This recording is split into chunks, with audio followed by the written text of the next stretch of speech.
네, 안녕하세요. 이승훈 소장입니다. 자, 어제 이제 그 금리가 인하를 했습니다. 그래서 1.25%가 됐는데, 이게 이제 2년 만에 역대 최저 수준이라고 하죠. 네, 그래서 제로 금리가 임박한 수준입니다. 지금 1.25%니까 두 번만 내리면 0%에 때 진입을 하는 거, 제로 금리가 되는 거죠. 일본처럼 되겠네요. 그죠?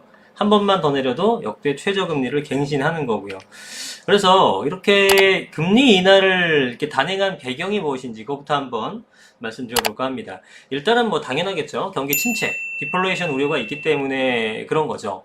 일단은 뭐 한국은행 총재나 정부 입장에서는 디플레이션이 뭐 아직은 없을 것이다라고 얘기는 했지만 이제 행동은 반대죠. 금리 인하를 했다라는 것은 뭐 올해는 아니더라도 이렇게 계속 내년까지 가게 되면은 디플레이션에 대한 우려가 커지는 상황이었기 때문에 약간 미리 선제적으로 인하를 한 것이 아닌가라고 생각이 듭니다.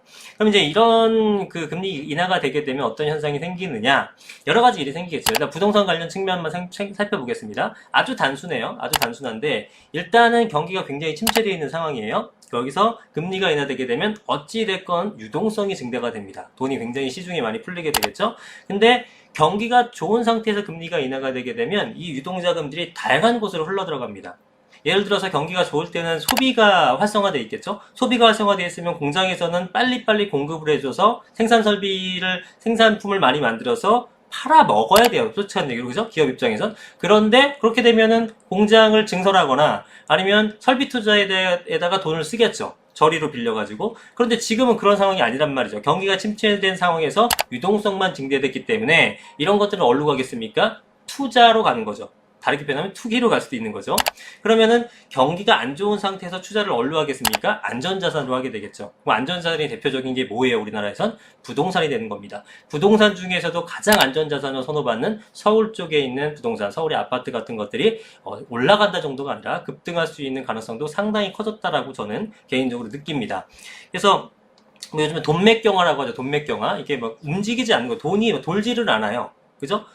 금리를 인하해도 돈이 지금 뭐 돌질 않죠. 왜냐하면 조금 불안한 사람, 경기가 안 좋으니까 불안한 사람들은 어떻게 하냐면 그 돈을 현금으로 쥐고 있습니다. 어디 쓰질 않아요. 그죠? 불안하니까. 미래가 불안하니까 현금을 갖고 있어야겠죠? 더 불안하신 분은 금이라도 사겠죠? 그죠? 와, 우리 이제 좀 있으면 금융위기 온다 생각하시는 분은 금이라도 살 거예요. 그런데, 부동산을 어떤 투자하시는 분들은 안전자산이라는 게 현금이나 금이 아닙니다. 그분들은 현찰이나 금이 아니라 안전자산이 부동산이에요. 그래서 이렇게 경기가 어려울 때 돈이 통장에 있으면 대단히 불안해합니다. 예, 저도 마찬가지고 통장이 도대체 너무 불안합니다. 지금 밖에 나가게 되면은 가격이 오를 것들이 막 넘쳐나는데 돈이 없어서는 모르겠지만 돈도 있는데 그걸 안 산다? 그게 잠이 안 와요. 그래서 그분들은 이 자금을 갖고 계속 부동산 쪽에 투자할 가능성이 상당히 높다라는 거죠. 그래서 두 종류가 나뉘겠죠. 일단 투자를 못 하시는 분, 왜 불안하니까 경기가. 그런데 또한 이분들은 현금을 그냥 재워 놓으실 거고, 또 한 분들은 부동산을 구입하시게 될 겁니다. 근데 이제 문제는 뭐냐면 이 부동산을 구입하는 부류, 이 부류의 움직임만으로도 충분히 서울의 부동산 가격은 수요가 초과됩니다. 공급이 얼마 없는 상태에서 수요가 초과되기 때문에 이 사람들의 움직임만으로도 가격이 급등할 수 있다는 거죠. 그래서 이 시장에 참여할지 않을지는 뭐 개인적인 판단을 하시면 될 것 같습니다. 지금 이러한 어떤 현상들, 부동산의 그 가격의 상승을 하지 않을까라는 것은 모든 언론이 지금 표현하고 있는 거예요. 그러니까 거의 뭐 그러한 부작용을 감안하고 있다라는 거죠.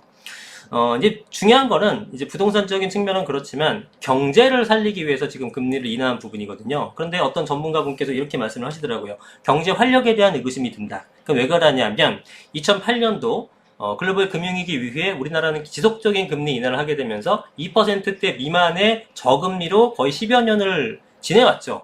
네, 그런 상태이기 때문에 이런 저금리가 지속된 상태에서 조금 더 내리는 것들이 과연 의미가 있을까? 과연 이거 경제에다가 영향을 미칠 수 있을까라고 생각하는 겁니다. 예. 근데 모르겠어요. 저는 이제 7월 달에 한 번 금리가 내렸고 8월 달 동결했고 이제 10월 달에 그러니까 불과 3개월 만에 두 번 내렸습니다. 그러면 한 번에 0.25% 내리니까 0.5%를 불과 한 분기 만에 내린 꼴이나 다름없죠. 분명히 영향을 미칩니다. 그런데 왜 영향이 지금 경기가 안 살아나느냐? 원래 금리 인하의 효과는요. 이게 단기간에 나타나는 게 아닙니다. 단기간에 나타나는 건 뭐다? 부동산 같은 그런 투자제들. 그러나 경제를 활성화하기 위해서는 보통 한 수개월에서 제가 볼 때 6개월 정도까지도 걸릴 것 같아요. 그러면 지금의 경제 활성화가 아니라 내년 봄경쯤 그때 이제 경제가 활성화될 수 있다라고 보는 거죠. 근데 이게 된다라고 확정짓는 건 아닙니다. 만약에 영향을 미치더라도 그때쯤 될 것이다 라고 보는 거죠. 자, 그래서 이거 한번 연합뉴스를 하나 보겠습니다. 연합뉴스 보니까 지금 또 인하를 했다. 2년 만에 역대 최저 수준인데 왜 그러냐? 디플레 우려 때문에 그러한 거죠. 7월 한 번 인하로는 부족한 것 같기 때문에 한 번 더 한 거다라고 얘기를 합니다.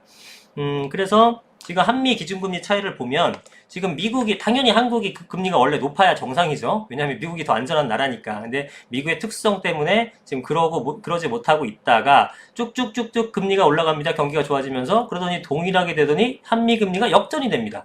예, 굉장히 부담스러웠죠. 근데 우리나라 경기가 워낙 안 좋으니까 자본이 유출될 것을 걱정하면서도 못 올리고 있다가 어쩔 수 없이 계속 계단식으로 올라가니까 따라갑니다. 안 그러면 우리나라에 있는 그 달러들이 다 유출되겠죠. 해외 자본으로. 걱정되니까 이제 올라가고 동결하니까 우리 따라갑니다. 따라가다가 내리니까 얼씨구나고 내렸어요.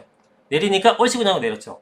이거 왜 그렇겠습니까? 우리나라만의 경제 상황을 본다 그러면은 지금 금리는 더 낮아야 됩니다. 그만큼 경기가 안 좋아요. 그런데 어쩔 수 없이 미국 금리 따라가느라고 올렸던 것 뿐인데 다시 내려가고 있는 게 이게 정상인 겁니다. 그러니까 앞으로도 금리가 인상될 가능성보다는 인하 가능성이 제가 볼 때는 높다고 판단합니다. 물론 올해는 더 이상 올리지 않겠죠. 이제 11월 28일인가요? 그때쯤에 이제 마지막 금통위원회가 있는데 그때를 이번 달에 이번 달에 인하를 하고 또 내리진 않겠죠. 그저께까지는 하지 않을 거고 다음 달 동결로 보는데 문제는 내년 봄까지 해서 경제 활성화가 되지 않는다면 그때 또 오를 수도 있다라는 겁니다. 그러면은 부동산 가격은 정말 어마무시한 수준으로 올라가지 않을까. 서울의 부동산. 자, 그런데 이제 한국은행에서 지금 원래 얼마로 잡았었냐면 2.7%로 잡았던 올해 성장률 전망치가 2.6, 2.5, 2점이 되더니 지금은 2% 얘기 나오고 있습니다. 네, 그래서 지금 점점점 경제 성장률이 떨어지고 있다. 굉장한 위기 상황이다라고 보는 거고 8월달, 9월달 놀랍게도 소비자 물가 상승률이 마이너스입니다. 물가가 떨어졌어요. 물가가 떨어졌다. 이런 일이 거의 10년에 한 번도 안 일어나는 일이죠. 예. 그래서 저성장과 저물가가 일어나는 디플레이션 우려가 대단히 커진 상태라는 겁니다. 근데 여기서 우리가 봐야 될 게 지금 저성장은 계속 지속되고 있어요. 근데 아까 말씀드렸지만 금리 인하를 단행했음에도 불구하고 성장이 안 될 수도 있죠. 경기가 계속 침체될 수 있습니다. 그럼 내년 봄쯤에 금리 인하가 또 단행될 수 있다고 말씀드렸죠. 저성장인 상태예요. 근데 돈은 풀었죠. 그게 시중 유동성은 늘어나게 됩니다. 그럼 어떻게 됩니까? 물가는 상승할 수 있겠죠. 이렇게 저성장과 고물가가 동시에 나타날 수 있습니다. 이거는 디플레이션이 아니라 스태그플레이션이라고 하죠. 스태그네이션과 그 다음에 디플레이션은 합성된 거죠. 그래서 스태그네이션 우려도 지금 굉장히 커지고 있다. 여기 지금 나온 건 아니지만 그런 얘기들을 많이들 합니다. 그래서 지금 7월에 한 차례 금리 인하로는 역부족이기 때문에 한 번 더 내렸다라고 하고 있는 상황이고 전체적인 세계 경기라든가 우리나라 국내 경기가 다 좋지 않아요. 불확실성이 해소되지 않았다. 국내 경기를 좌우하는 반등 집전도 여전히 불투명하다. 이런 것들 굉장히 불안하죠. 그래서 금리를 인하한 거고 그 다음에 이런 의견도 있죠. 기준금리가 이미 실효 하한에 근접했다. 그래서 금리를 내리더라도 효과가 없지 않을까. 이거 정말 무서운 거거든요. 이게 무슨 얘기냐면 금리를 내렸는데 효과가 없어. 금리를 내렸는데, 이게 어떤 거냐면, 이제 제가 이걸 보면서 생각난 단어가 이제 경제학으로 표현하게 되면 한계 효용의 법칙 같은 겁니다. 한계 효용의 법칙. 그래서 점점 올라가는데 그 효용 가치가 떨어지는 거죠. 그래서 여러분들이 쉽게 얘기를 들면은 치킨 한 마리를 지금 우리가 배달시켰는데 처음에 막 배고프니까 한 반마리까지 엄청 뜯어 먹죠. 맛있게. 근데 반마리 이후에는 이제 배가 부르니까 맛이 없습니다. 그리고 남겨요. 그죠? 그러니까 점점 똑같은 닭인데 맛이 틀린 게 아닌데 똑같은 닭을 먹어도 점점 맛이 없죠. 이런 게 이제 한계 효용 같은 것들인데 여기도 마찬가지로 워낙에 저금리 상태가 유지가 되고 그러다 보니까 금리를 내려도 별로 반응이 없는 거죠. 이런 상태가 되지 않을까. 만약에 이렇게 되게 되면 뭘 해야 되냐면 그 추경 예산 편성하면서 미국처럼 돈을 좀 왕창 뿌리는 수밖에 없습니다. 그렇게 되게 되면 굉장히 부담으로 다가오죠. 어쨌든 빚이기 때문에. 그렇게 됐을 경우에도 아주 문제가 큽니다. 그런 것들은 이제 안 나타났으면 좋겠다는 생각이 듭니다. 그래서 어쨌든 지금 이러한 현황이기 때문에 결론적으로는 금리 인하가 부동산에 굉장히 어떤 가격 상승, 특히나 안전자산 선호, 안전자산은 서울의 아파트나 부동산들이기 때문에 서울 쪽에 있는 부동산들이 급등할 가능성이 대단히 높아졌다라고 보고 있는 거고요.